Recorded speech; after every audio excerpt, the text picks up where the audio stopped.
Welcome to Silent Queen's Calling. I'm so glad you're here. Now let's get into today's story. He signed the divorce papers on the same morning his company went public.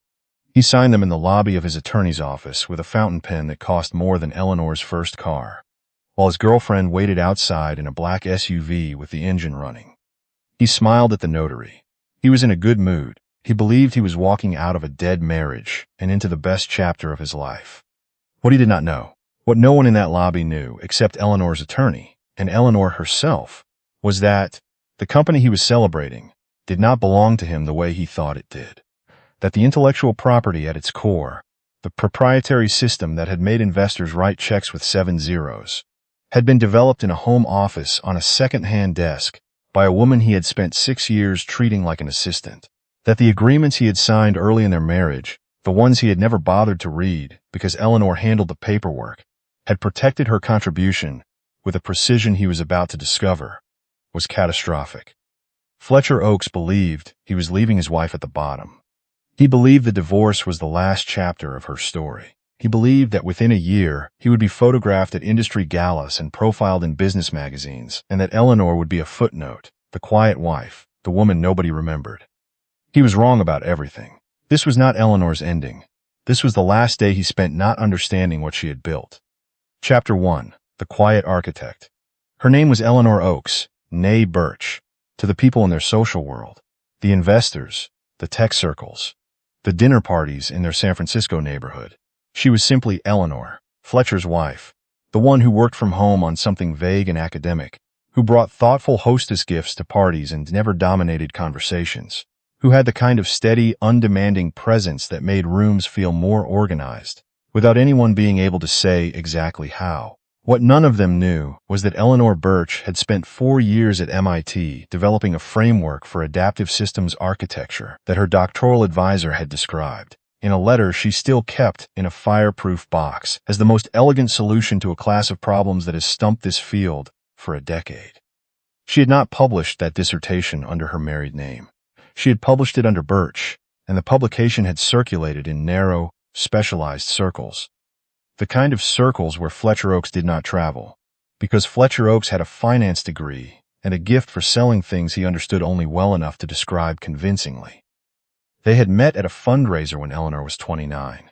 She had just finished her postdoc. He was 34, sharp-suited, charming in the specific way of men who had learned early that confidence was a substitute for depth. He had mistaken her quietness for shyness, her precision for timidity, her careful listening for admiration. It was a mistake she noticed immediately and did not correct.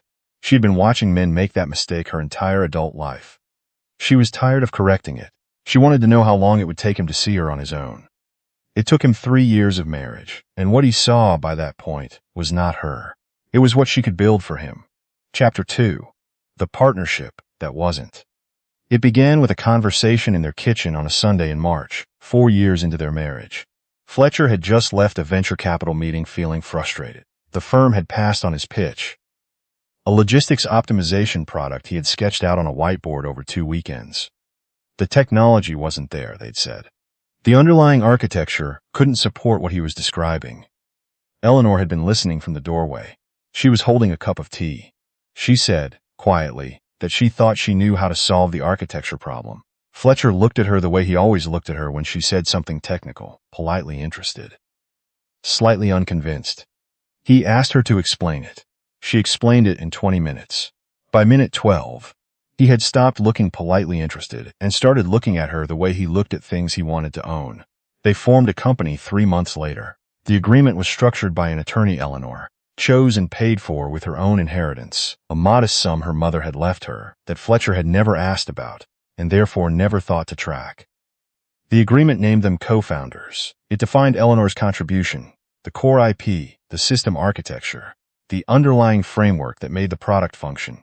Fletcher's contribution, business development, investor relations, sales. On paper, it was a partnership. In practice, it was Eleanor building the engine, and Fletcher standing at the front of the car telling people he'd built it. She knew this. She watched it happen with the clinical detachment of a woman who had spent years studying systems, how they functioned, how they failed, where the load-bearing components actually were, versus where people assumed they were. She understood that Fletcher believed, genuinely, that his contribution was the larger one. He believed that without him, her work would sit on a server somewhere, brilliant and invisible. He believed the architecture was the raw material, and the selling was the art. She let him believe it. She also made sure, with quiet methodical precision, that every agreement, every filing, every intellectual property registration reflected the actual origin of everything that mattered. Her attorney, a woman named Ruth Calloway, who had practiced IP law for 19 years and had seen enough partnerships dissolve to have opinions about documentation, had told Eleanor in their first meeting, "The company will be worth exactly as much as your ability to prove what you built." Eleanor had taken that instruction the way she took all useful instructions. She filed it and acted on it immediately. Chapter 3. The years the company grew. Slowly at first, then with the sudden accelerating momentum that happens when the right product finds the right moment. By year 3, they had 12 employees. By year 4, 40. Their platform was processing logistics data for mid-size manufacturers across the country, and 3 investors were in active conversation about a Series B that would value the company at something, Fletcher described, at dinner parties, with a particular brand of satisfied casualness designed to land without appearing to try.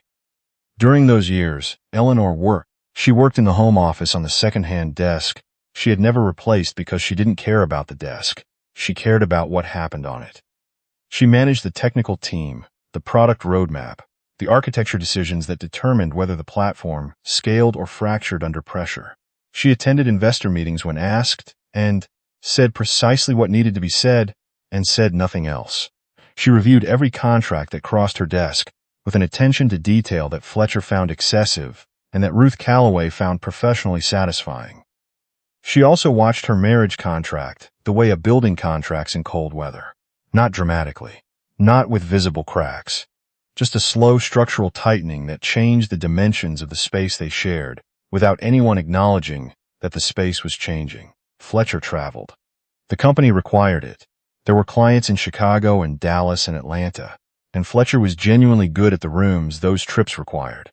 The dinners and the handshakes, and the confident narration of a product he did not fully understand, but could describe with enough authority to make rooms lean forward. Eleanor understood this. She had known who he was when she married him. What she had not fully anticipated was the way success would metabolize in him. The way that as the company grew, Fletcher's self-accounting expanded to fill the space. The way he began, gradually, and then all at once, to tell the story of the company in the first-person singular. The way the word I replaced we in his investor conversations, in his LinkedIn posts, in the casual anecdotes he told at parties. The way Eleanor became, in the public narrative, a technical advisor, a support function, a wife who helped. She documented none of this at first. She had no reason to. She was focused on the work. Then she found the messages. Chapter 4. The discovery. She was not looking for them. She was using Fletcher's laptop to pull up a shared document. Hers had been running a system update, and a notification appeared on the screen from an email chain she didn't recognize. The name on the sender line was Cassidy Marsh. The subject line was, "About what we talked about." Eleanor looked at it for 3 seconds. She closed the notification. She found the document she needed. She finished her work. That evening, after Fletcher had gone to bed, she sat in the home office and thought about what she had seen with the same systematic attention she applied to architecture problems. What data did she have? What was she inferring, and what would she need to know before she drew any conclusion worth acting on? She had his email password, not because she had sought it. He had given it to her 2 years earlier when he was traveling and needed her to forward something to a client. He had never changed it. She had never used it. She used it now. The chain with Cassidy Marsh went back 7 months. Cassidy was a consultant he had met at a conference in Austin. The messages told a story that Eleanor read in full, beginning to end, with the focused neutrality of someone reading a technical document that contains bad news but must be understood completely before any response is possible. When she finished, she closed the laptop. She sat in the dark for a while. She thought about the 7 months. She thought about the trip to Austin, and the trip to Chicago that had been extended by 4 days, and the weekend conference in Seattle that she had not attended because she had a product launch to manage. She counted the overlaps with a precision that she recognized, even in the moment as a coping mechanism, the instinct to make a data problem out of a human one. She allowed it. It was useful. She called Ruth Calloway the next morning. Ruth answered on the second ring, and when Eleanor said, "I need to understand exactly what I own," Ruth was quiet for exactly 2 seconds, and then said, "Come in Thursday. Bring everything." Chapter 5. What she built. Ruth Calloway's office occupied the top floor of a narrow building in the financial district. The conference table was glass. The files were organized with a meticulousness that Eleanor found immediately comfortable. Ruth herself was 51, wore reading glasses on a chain, and had the quality of someone who had heard every version of this story and had stopped being surprised by any of them without ever becoming indifferent. Eleanor brought the incorporation documents, the IP assignments, the co-founder agreement, the filings, the correspondence. She spread them across the table, and Ruth read them with the systematic efficiency of a woman who billed by the hour and respected her own time too much to waste it. After 40 minutes, Ruth removed her reading glasses and set them on the table and looked at Eleanor. "You know what you have here. I want to hear it from you." Ruth nodded. "The core IP, the adaptive framework, the 3 system patents, the architecture documentation, it's yours. Not jointly held. Not company property. Yours, assigned from Birch Research LLC to the company via license, not transfer. Do you understand the distinction?" Eleanor understood the distinction. She had understood it when she had signed the original agreement. She had understood it because Ruth had explained it to her 4 years ago. And she had listened and then made sure the documentation reflected exactly what Ruth had told her. "The license can be revoked," Eleanor said. "Under certain conditions, yes. One of which is a material breach of the co-founder agreement." Ruth looked at Eleanor steadily. "Has there been a material breach?" Eleanor opened the folder she had brought. Inside was a printed summary of financial movements she had traced over the previous 6 weeks. A series of transfers from the company's operating account to a consulting firm she did not recognize, incorporated in Delaware, for services that were not reflected in any company record she had access to. The amounts were not enormous. $4,000 here, $6,000 there. But the pattern was systematic, and the consulting firm, when she had spent an evening tracing it, turned out to share a registered agent address with a personal LLC in Fletcher's name that she had not known existed. Ruth studied the summary for a long time. "He's been invoicing the company through a shell for 18 months. Ruth set the papers down. She looked at Eleanor over the rim of her glasses. "What do you want to do?" Eleanor had thought about this question for 3 weeks. She had thought about it on the second-hand desk, and during the product meetings, and in the car, and in the space between waking and sleeping, when the mind does its most honest accounting. She had thought about what her mother would have said. Her mother, who had raised Eleanor alone after her father left, who had worked 2 jobs and never complained about either one, who had told Eleanor once, in the kitchen of their small house in Ohio, that the most dangerous thing a woman could do was make herself invisible to protect someone else's comfort. She had thought about the company, about the 40 people who worked there, and the clients who depended on the platform and the architecture she had spent years building into something real. She did not want to destroy any of that. She wanted to walk out of her marriage with what was hers, and she wanted Fletcher to understand, clearly and without ambiguity, what that meant. "I want to wait," she said. "The IPO is in 6 months. I want to let him believe everything is proceeding normally. And then I want to exercise the license revocation clause on the morning the company goes public." Ruth was quiet for a moment. "That would create significant disruption to the offering." "I know. His attorneys will fight it. Let them. The documentation is clean. You built it clean." Ruth looked at her for another moment. Then she picked up her pen. "All right, let's build the case." Chapter 6. The 6 months. Eleanor spent 6 months being the wife Fletcher believed he had always had. She attended the pre-IPO investor dinners and said the right things and wore the right clothes and smiled at the right moments. She continued managing the technical team with the same methodical attention she had always given it. She reviewed the S1 filing language and corrected 3 technical inaccuracies and sent the corrections to the company's outside counsel, without mentioning that she was also simultaneously building a parallel legal record with her own attorney. She watched Fletcher with the analytical distance of a woman who had already made her decision and was simply waiting for the appropriate moment. She watched him practice his founder narrative in front of the mirror in their bathroom. She could hear it through the wall, the modulated confidence, the origin story edited for maximum impact. She watched him field congratulatory calls from investors and respond with the gracious humility of a man who believed entirely in the version of events he was presenting. She watched him look through her sometimes, not cruelly, but with the specific non-seeing of someone who had decided a long time ago that the person in front of them did not require close attention. She did not hate him. That surprised her in the quiet moments. She had expected anger to be the dominant frequency, but what she found instead was something cooler and more structural. A clear-eyed recognition that she had built something extraordinary and that she was going to reclaim it, and that the emotion was secondary to the architecture. She also did something Fletcher did not know about. She met, quietly and separately, with the company's lead investor, a woman named Sable Oduya, who ran a mid-size fund in Palo Alto and who had backed the company in the Series A because she had done her own diligence on the technology and understood precisely where its value originated. Eleanor did not tell Sable everything. She simply asked a question. If the licensing arrangement underlying the company's core IP were subject to legal challenge, what would Sable's fund want to see in terms of resolution? Sable had looked at her across the restaurant table with the expression of someone who had just understood a situation she had been only half reading. We'd want to see the original IP holder protected, she said carefully, and the company's operations stabilized. Both are possible, Eleanor said, as long as the right agreements are in place before the offering. Sable was quiet for a moment. Then, should I be talking to your attorney?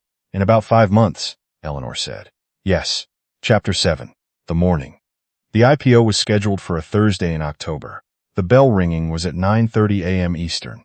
Fletcher was in New York. He had flown out Tuesday for the roadshow final meetings and the celebration dinner, and the photographs that would appear in the business section. Eleanor had not traveled with him. She had said she had a product issue to manage. He had accepted this without question, which told her everything she needed to know about how invisible she had become. On the morning of the IPO, Eleanor woke at 5:30 a.m. She made coffee. She sat at the second-hand desk in the home office and looked out the window at the city waking up below.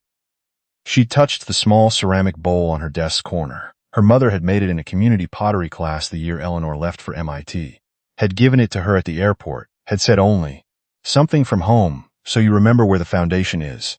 The bowl was chipped now. Eleanor had repaired the chip with gold, a Japanese technique her mother had read about and sent her an article about, and she had never gotten around to trying until last year. The repair was visible. That was the point. At 6 a.m., she called Ruth. "Ready? Filed 40 minutes ago," Ruth said. "The notice of license revocation has been served to the company's registered agent and to Fletcher Oaks personally, via his attorney of record. The filing is timestamped 5:18 a.m. Pacific." Eleanor closed her eyes. How long before his attorneys see it? His personal attorney called me at 5:47. Company outside counsel called at 5:52. Both calls went to voicemail. A pause. Sable's fund has already issued a statement of support for the licensing resolution framework. It's in writing. And the company's operations? The technical team received your memo at 6 a.m. All systems are running. No disruption to the platform. The company can continue operating under the interim licensing agreement we drafted, pending resolution. The employees are fine, Eleanor. You made sure of that. Eleanor exhaled. Good. She had thought about the 40 people who worked there every day of the 6 months. She had structured the revocation and the interim licensing agreement specifically so that the platform would remain operational, the clients unaffected, the employees protected. This was not generosity toward Fletcher. This was precision. She was not trying to burn the building. She was removing her name from the deed. Chapter 8. The conference call. The call was not in a mahogany conference room. It was conducted at 8 a.m. Pacific on a video link because Fletcher was in New York and Eleanor was in San Francisco, and there was no time for anything else before the bell rang. Eleanor sat at the second-hand desk. She wore a dark blazer over a white shirt. No jewelry except her mother's ceramic bowl in the corner of the frame, visible if you knew to look. Fletcher's face appeared on the screen. He was in a hotel room. He was in his suit, the navy one, the one he wore for important days. Behind him, the Manhattan skyline. He did not look like a man who had expected this call. He looked like a man who had been handed information that his nervous system was still processing, whose expression was cycling between controlled outrage and something more elemental. The specific panic of someone who has just discovered that the ground they were standing on was not what they thought it was. His attorney, a man named Griffin Holt, who specialized in corporate disputes and had a reputation for aggressive litigation, was also on the call. Beside Eleanor on the video grid was Ruth Calloway, reading glasses on, pen in hand, expression neutral. Griffin Holt opened the call with practiced urgency. He outlined Fletcher's position. The notice was improperly served. The revocation clause had conditions that had not been met. His client disputed the characterization of the shell company transactions as a material breach. His client intended to seek an emergency injunction to halt the revocation pending full litigation. His client was prepared to spend whatever it took. Ruth Calloway let him finish. Then she opened her folder. "Mr. Holt, I appreciate the overview. Before we discuss the revocation conditions, I want to clarify the factual landscape." She placed a single document in front of her camera. The Adaptive Systems Framework, the 3 registered patents, and all associated architecture documentation were created by Eleanor Birch prior to the formation of the company. They were licensed, not assigned, to Oaks Birch Technologies under an agreement that Eleanor's predecessor counsel drafted, that both founders signed, and that your client's team reviewed at incorporation. The License Revocation Clause, Section 14, specifies that unauthorized financial transactions benefiting a co-founder's personal entities constitute material breach. We have 18 months of documentation. She placed a second document in front of the camera. The shell company incorporated in Delaware under the name Marsh Consulting Group. Not to be confused with the individual your client is personally involved with, though the timing of both relationships is notable, has received $94,000 in company funds over 18 months for services not reflected in any company record. We have the wire transfers, the registered agent overlap, and the correspondence. The silence on the call lasted 6 seconds. Eleanor counted them. Griffin Holt said, quietly, that he needed a moment to confer with his client off the record. The screen went to a waiting state. Eleanor looked at her mother's bowl. She thought about the kitchen in Ohio. She thought about the 2 jobs and the no complaints. She thought about the MIT acceptance letter and how her mother had read it 3 times and then put it on the refrigerator with a magnet that said, "Home is where the heart is," in a font Eleanor had always found slightly absurd and had loved completely. The screen came back. Fletcher's face had changed. The controlled anger was still there, but underneath it was something Eleanor had not seen in 6 years of marriage. Genuine reckoning, not with her, with himself. With the specific humiliating arithmetic of a man who had looked at a quiet woman for 6 years and calculated her as a support function and was only now, at 8:22 a.m. on the morning of his IPO, beginning to understand what he had actually been looking at. "Eleanor," his voice was different, flattened. "You built all of it." Eleanor looked at him through the screen. She did not confirm or deny. She did not need to. The documentation had already said it. "I want to understand the resolution framework," Griffin Holt said, with the tone of a man who has reassessed the room. "The framework is straightforward," Ruth said. "Eleanor will assign full ownership of the IP to the company in exchange for the following: a restructured equity position reflecting her actual contribution as primary architect. Buyout of Fletcher Oaks' co-founder shares at pre-IPO valuation, using company reserves, removing him from the cap table and from the company's operational structure. Full recovery of the $94 Rue0 and diverted funds, plus documented legal costs. And a revised founder narrative in all public-facing materials that accurately reflects the origin of the technology." Another silence. "The revised founder narrative," Griffin said carefully. I mean that the S1 language attributing the adaptive framework to the company's founding team's collective innovation will be amended to accurately identify Eleanor Birch as the architect. Before the bell rings. Fletcher stared at the screen. Eleanor watched him process it, watched the version of events he had been telling for 6 years restructure itself in real time, watched the story he had built his identity around reveal its actual load-bearing components. "If we agree to this framework," Griffin said, "the IPO proceeds today?" "Under the interim licensing agreement, yes. The company is stable. The employees are protected. The platform runs. The only thing that changes is the record." Fletcher's jaw was tight. His hands were flat on the table in front of him. He looked at Eleanor the way he had never looked at her during their marriage, with full attention, with the specific focus of a man who was seeing something clearly for the first time and understanding what his inattention had cost. "You knew," he said. "When did you?" "I always knew what I built, Fletcher." Her voice was level, unhurried. The voice she had used for 6 years in rooms that underestimated her. The question was never whether I knew. The question was whether you would need me to show you. She paused. You needed me to show you. Chapter 9. The Unraveling. The IPO proceeded. The bell rang at 9:30 a.m. Eastern. The stock opened at a price that made the financial news. The amended S1 language had been filed at 9:17, 13 minutes before the opening.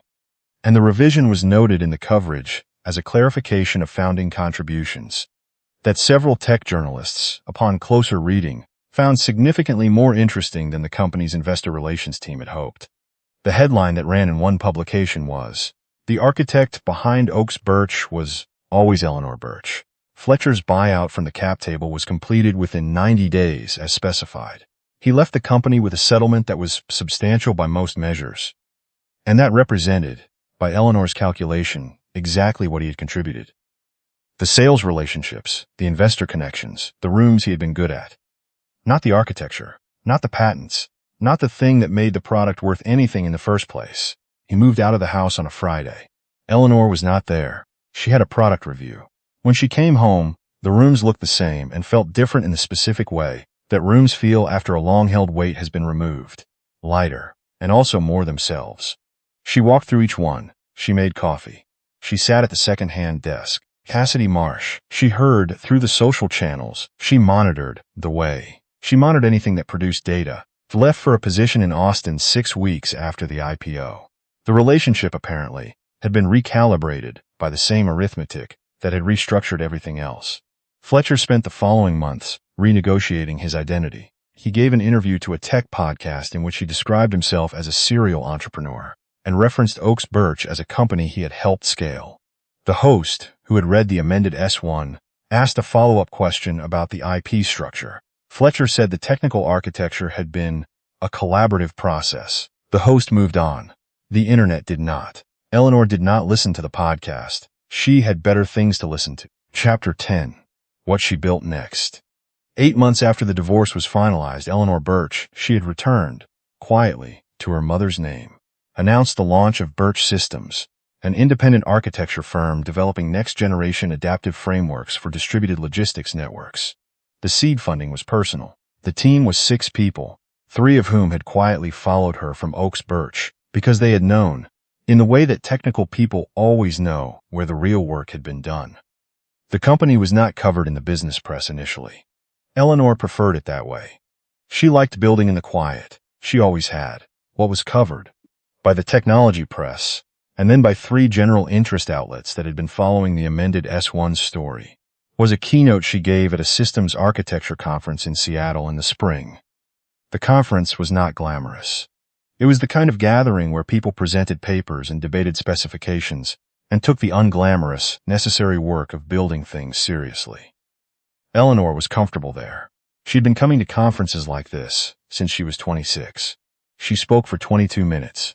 She spoke about the relationship between invisible labor and attributed innovation, about the systems that function because of work that no one credits, and about the professional and legal frameworks that should exist to protect that work, but often do not, and about what she had done, specifically and deliberately, to make sure the documentation preceded the dispute. She did not mention Fletcher by name. She did not need to. The audience was technical. They had read the S1 amendment. They understood the subtext with the efficiency of people accustomed to reading dense documents. The speech was filmed and posted and found an audience significantly larger than the conference room. A clip circulated in legal and IP circles. A law professor at Stanford used it in a course on founder agreements. Eleanor did not track the metrics. She had given the speech because she had something to say, not because she needed an audience for it. Chapter 11. The Second-Hand Desk. On a Sunday in February, 18 months after the divorce, Eleanor sat at the desk in the home office. Her office now, in her apartment, smaller than the house but organized exactly as she wanted, and looked at the ceramic bowl her mother had made. The gold repair caught the morning light. She thought about the agreement she had signed 4 years ago in Ruth Calloway's office. The careful language. The license versus assignment distinction. The Section 14 by clause that Ruth had explained with methodical patience and that Eleanor had understood immediately and had made sure was in the document because she was the kind of person who read documents and understood what they were actually saying. She had been told, over the years, that she was too careful, too precise, that she spent too much time on documentation, and not enough time on the rooms where the real decisions happened. She had been told this by people who were wrong, and she had filed the advice alongside the other advice that had not served her, and had continued doing what she did. She opened her laptop. On the screen was the architecture diagram for Birch Systems' new framework. The next iteration of the work she had been developing since graduate school. More complex now, more capable. Shaped by everything she had learned in the years of building inside a structure that had not acknowledged what was holding it up. The work was good. She knew it was good the way she always knew. Not with the performed confidence of someone who needed a room to believe it, but with the internal certainty of someone who could read the diagram and follow the logic to its conclusion and see that it held. She had built it in the quiet.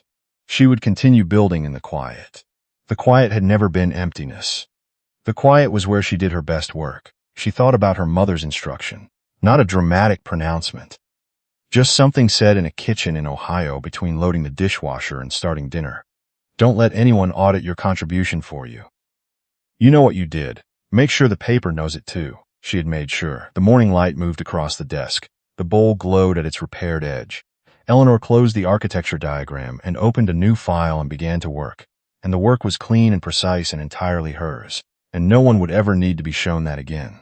If this story stayed with you, subscribe and turn on notifications. New stories arrive every week for the women who build in silence and document everything. The next one is already written.